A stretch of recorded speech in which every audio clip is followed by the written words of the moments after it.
Hoy en Hablemos del Futuro. Porque si no, sí, las tecnologías nos van a controlar.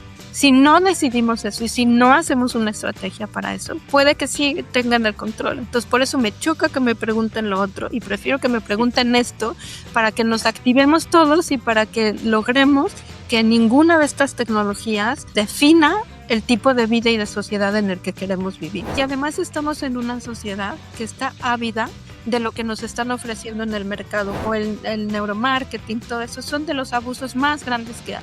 Bueno, el wellness es eso, el bienestar de me relajo, estoy cool, ¿no?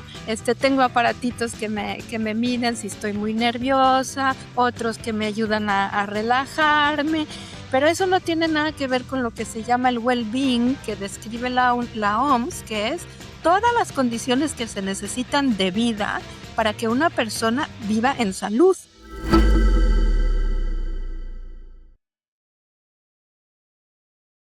Llevamos años cediendo pedazos de nuestra privacidad. Lo que buscamos, lo que compramos, con quién hablamos, cuánto dormimos, cómo va nuestra salud. Eso ya lo sabemos y en general lo aceptamos. Pero hay algo que siempre pensamos que estaba aparte, lo que pasa dentro de nuestra cabeza. Los pensamientos que no compartimos, las emociones que no mostramos. Esa frontera no desapareció de golpe, se fue erosionando. Primero con algoritmos que infieren estados emocionales a partir de lo que escribimos, luego con dispositivos que monitorean nuestra atención y ahora con tecnologías que leen señales cerebrales directamente. No ha sido un salto de cero a todo, es el siguiente paso en algo que ya lleva mucho tiempo avanzando. Lo interesante es que las preocupaciones que surgen tienen que ver con proteger derechos que tenemos reconocidos hace mucho tiempo. La libertad de pensamiento, la privacidad, el libre desarrollo de la personalidad. Nadie los concibió pensando en esta era tecnológica. Entonces la pregunta no es solo técnica, es conceptual. ¿Necesitamos derechos nuevos o nuevos mecanismos para ejercerlos? Y si ya tenemos los derechos, ¿por qué pareciera que no alcanzan? Nuestra invitada de hoy ha estado en el centro de estas preguntas durante años. Dafna Feinholz es psicóloga, investigadora, bioeticista mexicana y desde 2009 es jefa de la sección de bioética y ética de la ciencia y la tecnología de UNESCO. Lideró el proceso que en noviembre de 2025 resultó en la recomendación sobre la ética de las neurotecnologías, el primer marco normativo global en este campo. Antes de París, estuvo a cargo de la coordinación académica de la Comisión Nacional del Genoma Humano en la Secretaría de Salud y fue directora ejecutiva de la Comisión Nacional de Bioética de México. Una trayectoria que importa, porque define desde dónde piensa estos problemas.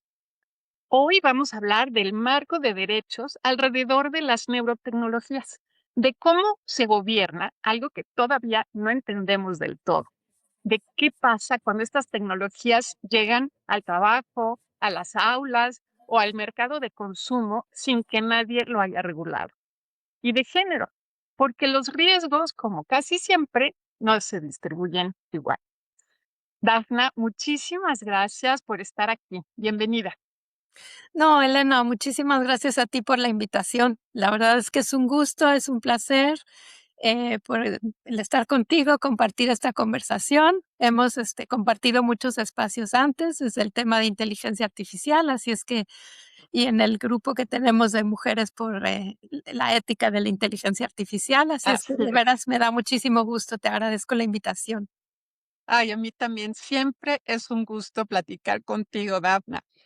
Y vamos a comenzar entonces con esta conversación y vamos por el principio.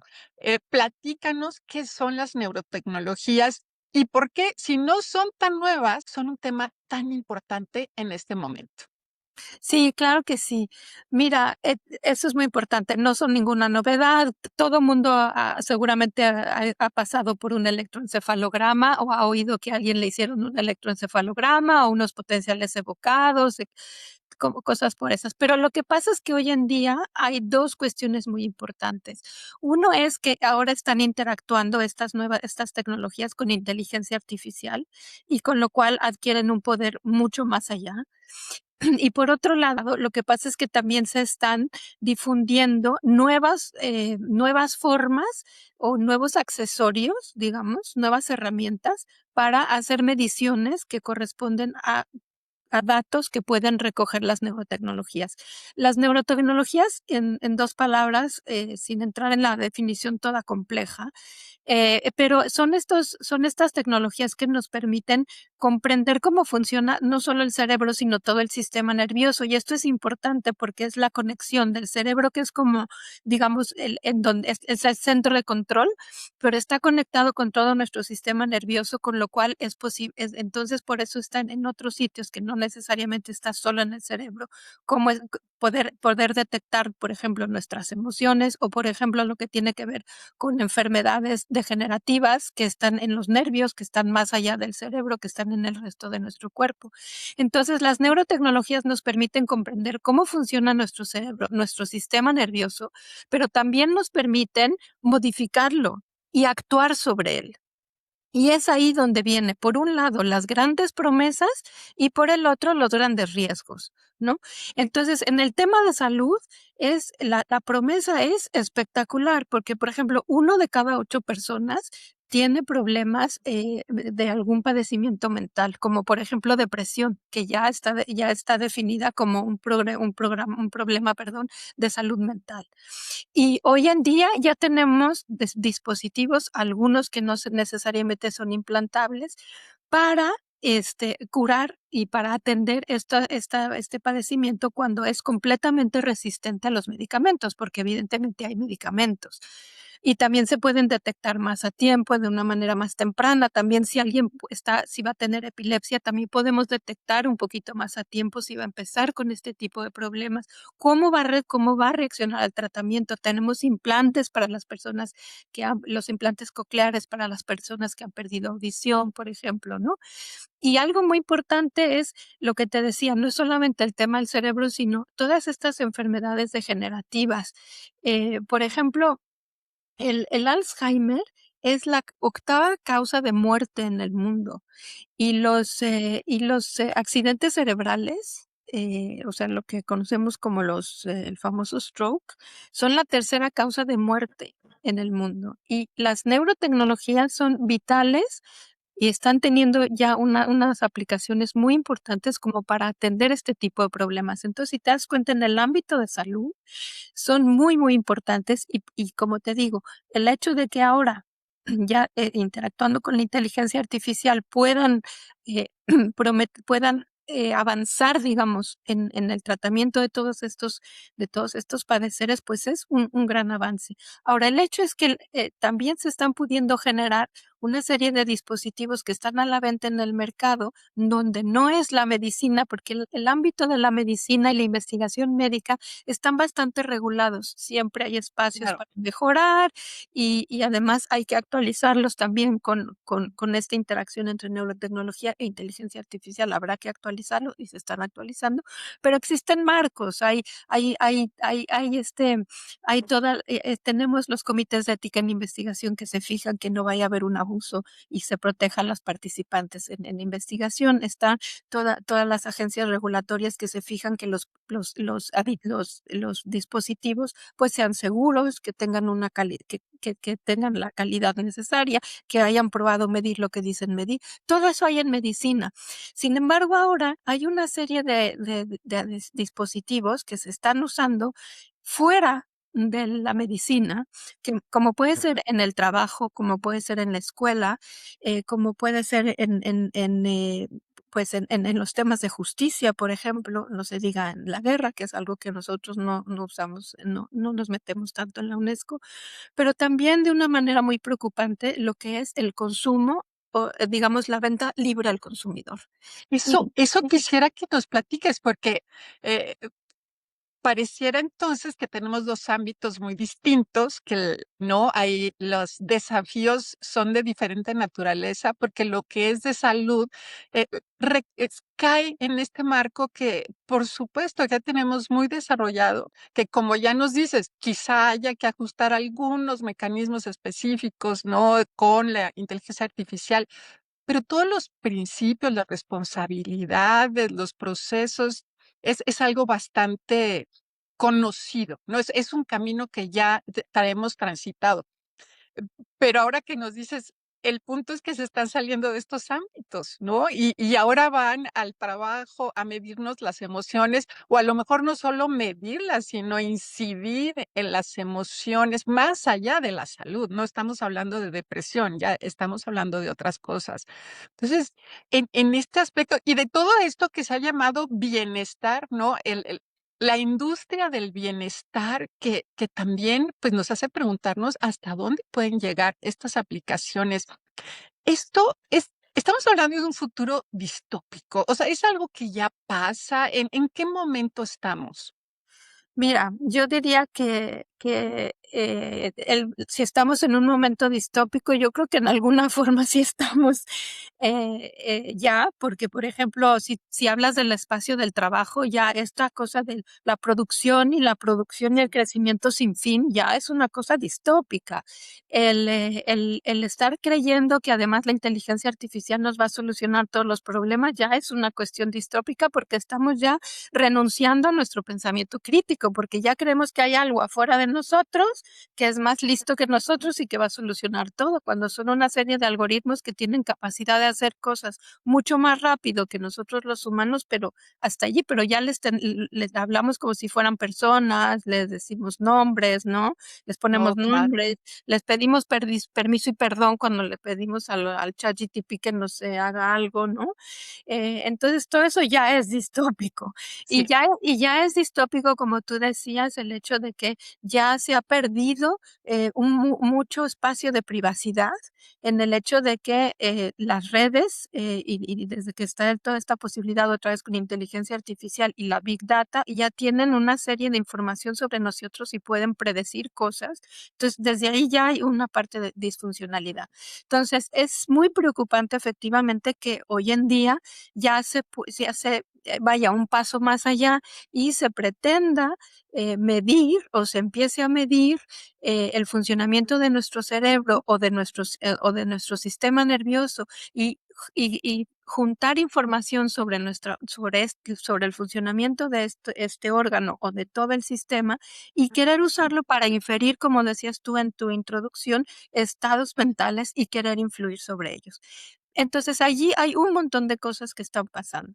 Bueno, en primer lugar, lo primero que tenemos que hacer cuando hablamos de salir de la medicina es que hay que empezar a tratar el tema de la ética y de la responsabilidad social en las universidades, en las diferentes carreras, porque otra vez en medicina la gente lo estudia, pero por ejemplo, ¿qué pasa con todas las personas que hacen programación de computadora, con todas las personas que están creando todos estos implantes? Todos ellos tienen que educarse desde ahí en la conciencia de que todo esto que estoy haciendo va a tener un impacto social y que tengo que estar, no puedo lavarme las manos y decir, pues yo estoy haciendo esto y lo demás, ¿por qué no? Porque sabemos que además cada vez más estas tecnologías responden a deseos y a necesidades de la sociedad y por eso tenemos que ser mucho más responsables de eso. Ahora, cuando estás hablando de ámbitos, como tú dices, y eso es muy importante, en inglés, por ejemplo, se habla del well-being, ¿no? Ujú. Es muy distinto del wellness. Entonces, ahí es donde también la cuestión en español, ¿no? El Sí. bienestar. Bueno, el wellness es eso, el bienestar de me relajo, estoy cool, ¿no?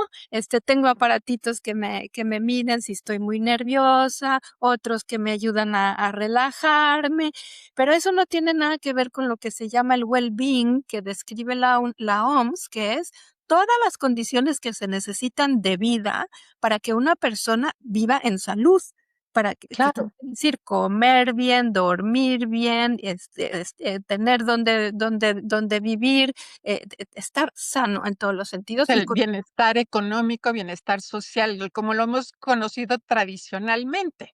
Exactamente, exactamente. Y entonces ahí sí puedes hablar de un well-being, Sí, pero no el wellness. Y el wellness es no. un problema porque ahorita entonces está de súper moda y ahora lo están metiendo mucho en, por ejemplo, cuando te pones unos aparatos para oír música o para hablar por teléfono, ahí ya están introduciendo tecnología para medir, por ejemplo, el de tu funcionamiento de tu electroencefalograma. O tienes anteojos, ahorita acaban de salir los Ray-Ban, AI Ray-Ban, eh, que bueno, esto es lo que hacen, es que además, bueno, esto es otra cosa, porque esto lo que hacen es que están mirando todo lo que tú miras y sacan fotos sin que el otro sepa, como tú puedes fotografiar con tu celular, ¿no? Nada más que en tu celular la gente se da cuenta que le estás tomando una foto con los lentes, Exacto. no. Y además toda esa información la están después decodificando personas en África y que están teniendo que ver cosas a veces muy violentas, ¿no? Para decirle a Y la ahí, la ley. claro, y ahí es una inferencia, pero pensando en estos dispositivos que pueden estar midiendo directamente del cerebro cómo se activan unas zonas ante cierto estímulo, ante cierta situación, como que ahí sí ya hay algo muy adentro de nuestro funcionamiento y muy privado, ¿no? Muy privado porque además es como, y con cuestión, te digo, algunos son muy directos como el funcionamiento de tu cerebro, pero otros son si estás sudando, Claro. cuál es tu presión arterial, si estás concentrado o no, la forma como mueves tus ojos y todo eso. Bueno, algunas sí son muy claras, estás concentrado, estás estresado, pero otras no tanto, otras se infieren porque justo esos datos que no vienen directamente del cerebro, pero que con inteligencia artificial e indirectamente permiten esa inferencia, también permiten, por lo tanto, una posible actuación sobre esos estados mentales tuyos.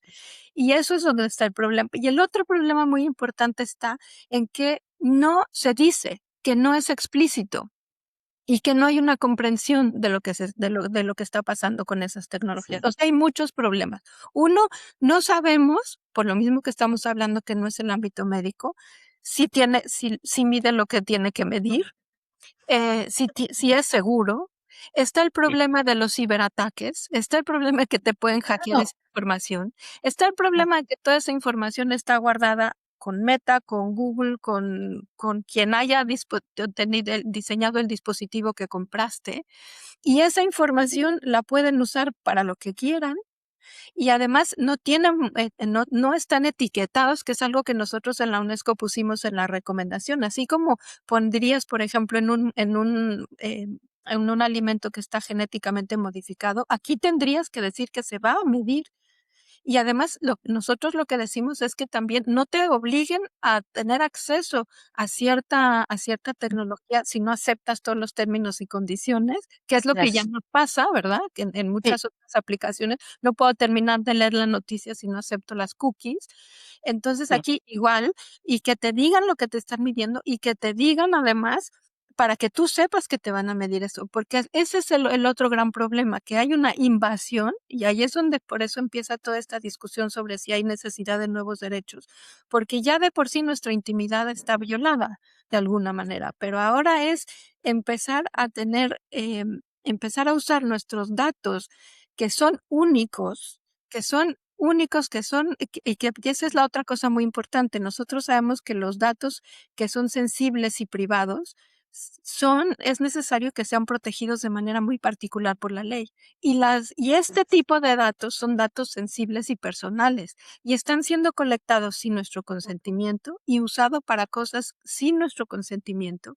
Y están siendo usados, por ejemplo, también para seguir entrenando inteligencia artificial o para seguir creando perfiles o para ver cómo nos van a influenciar a nosotros en neurojuegos, en neuromarketing, en los niños y adolescentes, por ejemplo, que son tan vulnerables porque su cerebro está en época de desarrollo y entonces, ¿qué sucede?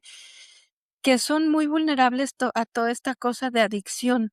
Y entonces eso es lo que crean toda la cuestión de los neurojuegos, ¿me entiendes? Y el neurofeedback y todo. Entonces, imagínate tú que, por ejemplo, estás en la escuela porque ya hay cosas que están sucediendo, ya hay cuestiones que se utilizan en la escuela para ver si los niños están atentos.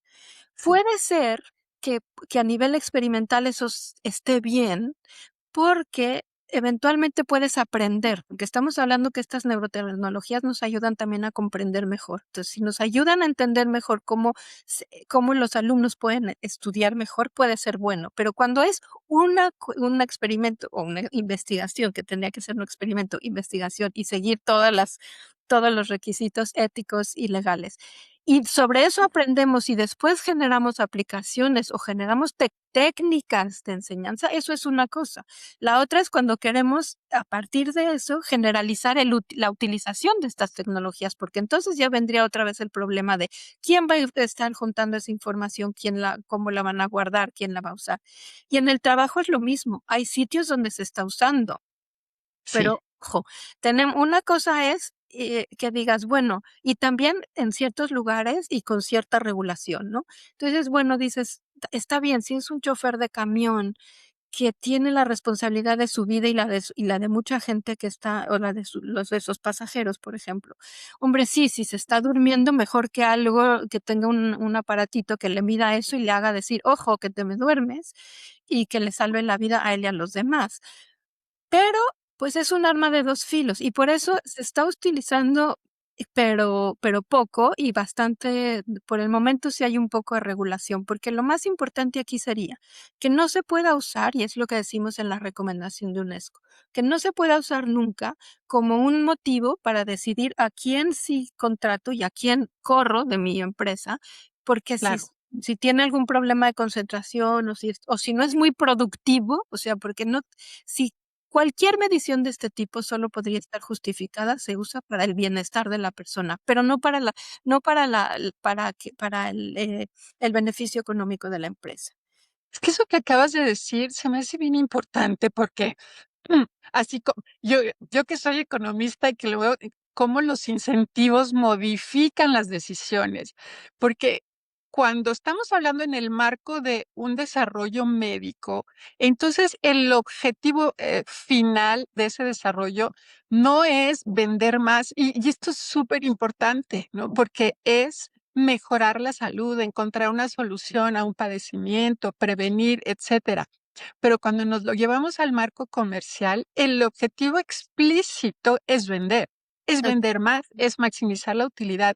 Y eso te cambia totalmente el diseño, los procesos. Y, y creo que aquí un gran desafío es dónde ubicamos estos desarrollos, cuándo van a estar sujetos a esta regulación específica para proteger la seguridad de las personas. ¿Y cuándo podrías decir, bueno, en esta aplicación no pasa nada, que lo usen comercialmente o que se desarrolle comercialmente? ¿No? Y sí nos da un marco totalmente distinto. totalmente distinto y por eso es que ahí es donde tiene que venir un equilibrio entre, de todas maneras, aunque no sea un dispositivo médico, que tenga una cierta solidez y que haya algo que haya probado que este dispositivo es seguro, seguro también desde el punto de vista de la ciberseguridad, pero también seguro Claro. desde el punto de vista físico, pero también que cuáles son sus limitaciones y que no se etiquete como lo que no, porque entonces no habría problemas. Y sabes que, bueno, mira, justo ayer hablaba con mi hijo que es neurocirujano y que estábamos hablando de estos relojes que miden de todo, y le digo, pero ¿y cómo sabes que todo, me dijo, pues claro que no, son solo aproximaciones, eso no, ya se sabe que no se mide. Digo, pues no, ese es el problema, que no se sabe, tú porque eres Así es. neurocirujano sabes, pero no es verdad, la gente no sabe, se lo cree. Y la otra cosa Es es que como con la inteligencia artificial. O sea, sí, si hablamos con los técnicos, bueno, es que ya sabemos que no piensa, ya sabemos que solamente está adivinando respuestas. Sí, lo sabes tú. La mayor parte de las personas que la usan no lo están no entendiendo. no lo están entendiendo y además estamos en una sociedad que está ávida de lo que nos están ofreciendo en el mercado, como tú dices. Claro. Oye, no, pues mira, con esto te tranquilizas, con esto yo te aviso que te relajas, o que duermes mejor. Esta técnica de También. los sueños, lo de los sueños es uno de los atropellos más grandes que hay, o el neuromarketing, todo eso, son de los abusos más grandes que hay, porque además te prometen como que en el sueño te pueden ayudar a mejorar algunas capacidades, por ejemplo, que eso está probado que no es verdad. Y bueno, yo no sé, en mi época la gente se dormía con el casete porque es lo que teníamos, para aprender un idioma o para estudiar para el examen del día siguiente. Pero ya existe esa creencia, pero desde entonces se probó que no es cierto, ¿no? Pero hoy en día te venden dispositivos para eso, y después resulta que además están creando problemas de salud pública porque, ¿sabes qué pasa? Hay muchas interferencias en el sueño con esas cosas. Y el Qué sueño, barbaridad. el sueño es fundamental, no se puede estar interrumpiendo y menos por cuestiones como estas. Entonces, y esas cosas sí tienen que regularse. Por eso yo creo que aunque no son médicos, tienen que entrar en regulación porque sí tienen impacto en la salud, porque sí tienen efecto en los derechos humanos de las personas, porque sí tienen efecto, un impacto en el tema de la privacidad, porque sí tienen impacto en la integridad en el momento en que te pueden estar causando integridad física y mental, desde el momento que te pueden estar causando este tipo de problemas. Entonces, desde luego tiene que haber una regulación de este estilo. Quizá De la autonomía, ¿no? También. de la Eso es fundamental. La autonomía, el consentimiento informado, que es el básico, lo más básico que hay cuando hablas en bioética o ética de la ciencia, ¿no? Y sobre todo la tecnología, que es la aplicación. Y es donde viene el problema. ¿Cómo sabes a qué estás aceptando? Si no te lo dicen, si no te lo aclaran, y si no te dejan seguir porque no aceptaste. Claro, Entonces, claro. ¿cuál consentimiento informado? Y la autonomía es algo fundamental que estás diciendo, porque fíjate, incluso en medicina es muy interesante lo que sucede, porque, por ejemplo, hay grandes promesas, como te dije, que ya están incluso dando resultados, como en el Parkinson, donde con algunos implantes los pacientes logran controlar completamente los movimientos de su cuerpo. Ujú. Y esto pues es una maravilla. Y al mismo, Claro. y al mismo tiempo genera en las personas una sensación de un poco de trastorno de identidad, en el sentido de decir, pero ¿soy yo? ¿Soy yo el que se está regulando? O sea, yo soy el que se controla. Lo mismo podría ser para la atención, para la depresión. Por ejemplo, hay países en donde a los presos les cambian la condena, no son presos de alta peligrosidad, pero igual, le dicen, o te estás, no sé, 5 años en la cárcel, o te sales y te pongo un dispositivo para modular tu agresividad. A ver, y si falla el Ay, sí. dispositivo, ¿de quién es la culpa si esta persona hace algo? Entonces, todos los temas de agencia, más es consentimiento informado, autonomía, pero agencia. ¿Quién soy? ¿Hasta dónde soy dueño de mis actos? ¿Hasta dónde yo lo estoy haciendo? Y que no se diluyan responsabilidades, y que la propia persona a veces se confunde, aún en casos tan buenos como las aplicaciones médicas que te estoy diciendo, porque las personas de pronto dicen, además me da mucho miedo porque si esta cosa falla, lo cual también es cierto, que puede Claro. fallar, que hay ahí un tema muy importante de responsabilidad de las empresas, donde pues, porque ya se dieron casos donde de repente resulta que estuvieron en quiebra, y gente que había recuperado la vista, porque solamente se pueden usar estos en personas que no nacieron ciegos, que perdieron la Ah, vista en un momento dado. Les pusieron estos implantes, la industria tronó y le dijeron: "Qué pena me da, pero pues ya". qué barbaridad. Y entonces, a ver, aparte que, a ver, quíteme el implante, pero ya me vuelvo ciego otra vez. Y Ay, no. todo este impacto que hay sobre mi sentimiento de quién soy y de la agencia que puedo tener, y de la autonomía que eventualmente tengo, la autonomía para decidir, pero luego la autonomía para ser y sentirme quién Para soy. ser. Eso es fundamental, y esos son Sí. problemas profundamente éticos que tenemos que tomar en cuenta. Claro, y eso me lleva a algo que está muy cercano, y es esta pregunta de dónde está esa línea donde es mejorar la salud de alguien o mejorar a alguien como si fuera un producto, ¿no? Donde no hay una necesidad médica. Y esto tenemos derechos, si es desde el punto de vista individual, hay un derecho a modificar nuestro propio cerebro como queramos. ¿Qué me dices sobre eso? No, esta es una pregunta muy importante y además muy, muy relevante en estas tecnologías. En realidad, el cerebro y el sistema nervioso están protegidos legalmente como cualquier otra parte del cuerpo. O sea, tú no puedes llegar y decirle a un médico, por favor, me corta el brazo porque quiero, Claro, porque es mi brazo claro. y quiero que me lo corte. Pues no, no se lo puedo cortar. Y hay muchas cosas que tú no puedes hacer con tu cuerpo porque hay una protección legal inclusive para la protección de tu cuerpo.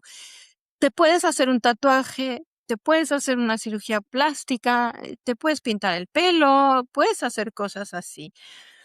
Pero hacer una modificación de tu cerebro ya va mucho más allá si no es por una razón médica. Ujú. Aquí hay una, no estoy segura si la voy a citar de la manera más correcta, pero Yuval Harari dice que lo que hacemos con el cambio climático después es irreversible y que hacer un cambio en nuestro cerebro sería algo parecido, nada más Sí, que sería dentro de nosotros, ¿no? Y sí. entonces, ¿qué va a pasar? Después ya no podemos. Aquí hay un debate muy importante. Hay quienes dicen que tú tienes derecho, si por ejemplo, aunque no tengas ningún déficit de atención, si tú quieres mejorar tu atención, si tú quieres tener más, por ejemplo, la concentración, ¿por qué no? Pero aquí viene todo un tema también social muy importante, porque entonces aquí ya hay un problema de lobbies, hay un problema de presión comercial, de que entonces los que fabrican todo eso van a decir, ¿por qué no? Porque por ejemplo, ya inclusive en el deporte, tenemos muchas cosas para que los deportistas quieran hacer mejor Cierto. desempeño. Se le llama antidoping. Claro, No, claro. no decimos que okey, ¿verdad? Se llama antidoping. Sí. Entonces, aquí dices, bueno, sí, pero ¿por qué lo quieres mejorar? Y ¿quién está atrás? Además, alguien se va a beneficiar y alguien va a tener que producir eso para que Sí, tú mejores tu concentración. sí. Y entonces, después puede haber una presión para que todo mundo lo haga, porque si no lo haces, pues tú y empieza a haber también una discriminación entre los que sí están teniendo acceso a estas formas de mejorar su cerebro, más que su cerebro, algunas de sus funciones, ¿no?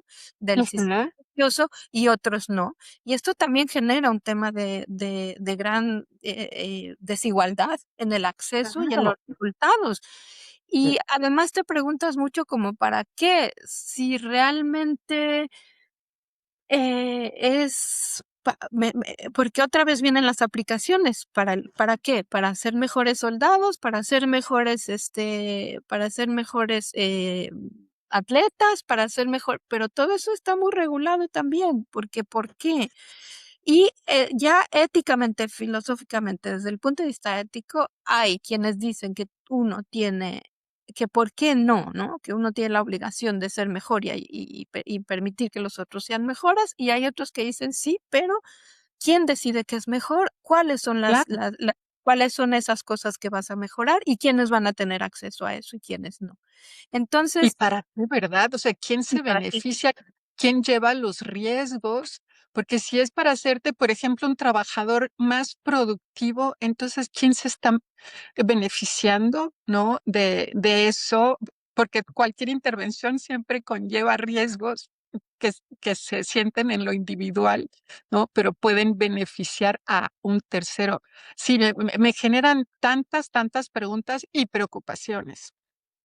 Absolutamente. Por eso en el trabajo es lo que decíamos. Si eso va a mejorar, es un poco como lo pasaba con las enfermedades, o pasa con las enfermedades y los seguros médicos, que dices que tengan acceso en el trabajo a esa información, porque dices, si eso va a hacer Sí, que eviten, que pongan en peligro a una persona en el trabajo, ok, pero después, pues, pero lo usan al revés, ¿verdad? Es para no sí. contratarlo o para no pagarte porque ya era ¿qué pasó con la genética? Cuando empezaron a descubrirse los padecimientos genéticos, las aseguradoras encantadas, porque todo lo que es preexistente no te lo pagan. Y pues si es genético, imagínate, ¿por qué te lo voy Sí, a pagar si te dio un día? Y aquí lo así mismo, es. si yo voy a empezar a detectar una serie de cosas con estas tecnologías, de que tienes alguna cuestión, pues eso lo voy a usar no para protegerte, no para darte mejores condiciones, o a lo mejor no vas a tú someterte a un tratamiento para mejorarte, o no te lo voy a pagar como empleado para que te cuides más y estés más seguro, sino para que produzcas más. Para cerrar esta sección, Dafna, dime, ¿la libertad de pensamiento es suficiente como concepto, como derecho para proteger la mente en esta era de las neurotecnologías? Sí, mira, gracias por esta pregunta, porque tú sabes que hay un debate muy importante y así empezó, si debía crearse una nueva generación de derechos o un nuevo tipo de derechos como los neuroderechos, donde se hablaba de la privacidad mental, la integridad mental, ¿no? Que tiene mucho que ver con estos riesgos que estamos hablando. Eh, pero hay una y desde luego la respuesta es no, no hay que crear nuevos derechos, pero los derechos sí se tienen que adaptar a las tecnologías que estamos hablando ahorita y a los retos que están hablando ahorita. Y este en particular es muy interesante porque es el derecho no casi, porque todos los que hemos dicho son muy importantes, pero muy relevantes porque es el pensamiento, porque es quien somos nosotros, ¿no? Sí. Entonces, es interesante porque de todos los derechos, yo creo que el que más reto tiene, depende también uno que entiende por libertad de pensamiento. Entonces, tradicionalmente, como estaba en los códigos de derechos humanos, es como la libertad de pensar y de actuar conforme a tus pensamientos. Entonces, esto quiere decir que estaba también muy relacionado con la libertad de credo.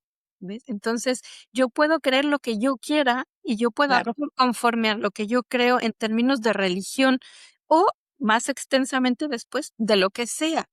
Pero no habla tanto de una interferencia externa, sino habla mucho en relación a que yo puedo creer lo que quiera y así puedo actuar en función de eso, pero no sí. es una cosa externa. Entonces, por eso, este es uno de los derechos que actualmente es más relevante, pero que más trabajo necesita en términos conceptuales. Por eso no es que hay que crear uno nuevo, este está, pero necesita mucho trabajo conceptual para adaptarlo a los retos que son ahora, porque resulta que hoy, con todo lo que hemos estado comentando, mis creencias se pueden, sin darme yo cuenta, estarse modificando. Sí. Porque lo que yo hablaba es que yo tengo derecho a pensar lo que yo quiera y es un circuito interno, nada más, dentro de mí, conmigo mismo. Pero ahora resulta que tengo influencias tan sutiles que cambian eso, que eso es lo que se tiene que actualizar. Y eso es una cosa en las que se está trabajando lo más fuerte para darle un nuevo contenido legal y un nuevo contenido de sustancia, para atacar este tipo de modificaciones que vienen de fuera y que parecerían ser de dentro. Sí. Oh, este es un reto grandísimo y creo que pasa siempre con estos avances tecnológicos, ¿no? Que de cierta manera no hay nada nuevo bajo el sol, ¿no? Pero sí es nuevo porque hay que volver a entenderlo, ¿no? Dentro de esta realidad que sí ha cambiado mucho. Y, y sí, lo veo en el día a día con la inteligencia artificial, con otro tipo de tecnologías, porque sí, como que hay que reeducarnos y sensibilizar para entender esos conceptos de toda la vida, pero Así dentro de es, un entorno tecnológico. así es, completamente. Bueno, pues entonces ahora, Dafna, que ya concluimos esta sección de esta conversación tan rica y tan interesante, y vamos a otra donde te voy a hacer una serie de preguntas, preguntas rápidas porque exigen respuestas muy cortas, vamos una tras otra, y eso va a ser lo interesante de esta sección. Ok. Una neurotecnología que te parece prometedora. Mira, yo te diría que en lugar de hacer especulaciones de cuál es la siguiente que va a ser la que va a cambiar, yo te diría que la estimulación cerebral profunda que se está usando últimamente ya en Parkinson es una de las que yo quisiera hablar como prometedora, porque ya tienes decenas de miles de pacientes que están implantados, en donde ya estás viendo resultados impactantes y que al mismo tiempo siguen de alguna manera en una esfera o en una etapa experimental, porque todavía no es parte de la cotidianidad de la medicina. En ese sentido es prometedora, pero ya está. Y además yo creo que es un ejemplo de por qué es tan importante invertir en este tipo de tecnologías que ayudan a cuestiones de salud. No, me queda muy claro, qué poderosa y qué interesante. Ahora dinos de una que te parece sobrevalorada o que genera más miedo del necesario. Pues yo te diría que son los detectores de mentira.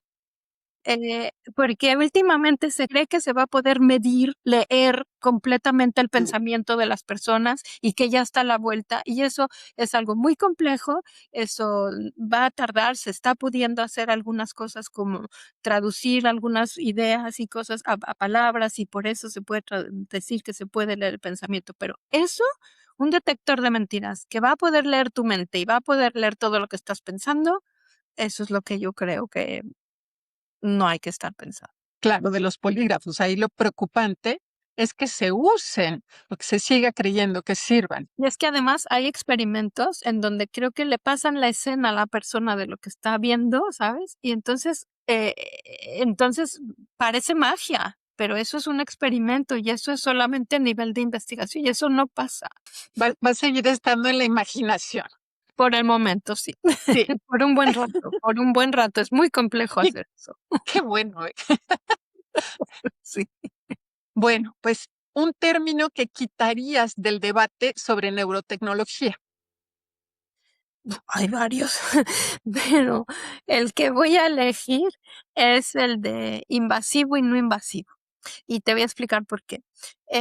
Porque se piensa que el invasivo son los implantes y los no invasivos, pues las diademas, estos audífonos, los relojes que te miden todo, los anillos que te miden todo. Esos no son invasivos y se creen que entonces son inocuos. Y yo creo que esa terminología tiene que desaparecer porque son muy invasivos también, Sí, aunque no sean implantables, en términos de derechos humanos y en términos de lo que te pueden hacer. Entonces son tan invasivos unos como otros. Unos son implantables y otros no son implantables, pero los dos pueden ser igualmente invasivos. Entonces yo no, quitaría muy, muy bueno. invasivo y no invasivo. Yo lo voy a adoptar también. Me parece muy bueno, muy buena aclaración. Algo que siempre te preguntan y que ya no quieres responder. Em, que si ya estamos a punto, que si ya es muy tarde, que si ya con estas tecnologías vamos a perder el control y el control de la humanidad lo van a tener las máquinas. Eso nunca te lo vas a preguntar. Ahora, algo que nadie te pregunta y que quisieras que alguien te preguntara. Pues eso, lo contrario. ¿Qué podemos hacer? ¿Qué debemos saber? ¿Cómo podemos ejercer nuestro pensamiento crítico? Nosotros como ciudadanos, nosotros como usuarios, ¿qué es lo que tenemos que hacer? ¿Cómo podemos incidir en los programas? Porque la otra pregunta que te hacen es la educación, ta, ta, ta. Sí, pero no es eso, es cómo. ¿Cómo se incide en los programas de educación? ¿Cómo aseguras que está el pensamiento crítico? ¿Cómo hacemos nosotros para ejercer nuestros derechos, para estar informados y para no rendirnos, para que no, porque si no, sí, las tecnologías nos van a controlar. Si decidimos renunciar a ser nosotros, a entender que somos nosotros los que creamos las tecnologías y que nosotros tenemos que decidir a dónde van, si no decidimos eso y si no hacemos una estrategia para eso, puede que sí tengan el control. Entonces, por eso me choca que me pregunten lo otro y prefiero que me Sí, pregunten esto para que nos activemos todos y para que logremos que ninguna de estas tecnologías se sobreponga a nosotros ni defina el tipo de vida y de sociedad en el que queremos vivir, sino que seamos nosotros los que les digamos para dónde vamos. por supuesto. Y no solo desde el punto de vista individual, sino una Colectivo. acción eh, de colaborativa, colectiva, con procesos, con mecanismos, con reglas. Así es, así es. Y que tenga una base social. O sea, porque Claro, finalmente es que somos nosotros. Creo que tenemos que salir de ¿cómo salir de este marasmo? De esta cosa como que estamos presos de ellas o somos víctimas. No. Por eso es lo que más me gustaría que me pregunten, porque creo que eso es lo que más debemos que trabajar y lo que más me gusta a mí trabajar. por supuesto. Pues ahora sí, ya casi para cerrar, haznos una recomendación, ¿no? Una o dos o tres, las que tú quieras, de libros, películas, un artículo, algo que creas que le puede servir al público que nos está escuchando para seguir explorando este tema y para seguir entendiéndolo mejor. Sí, cómo no.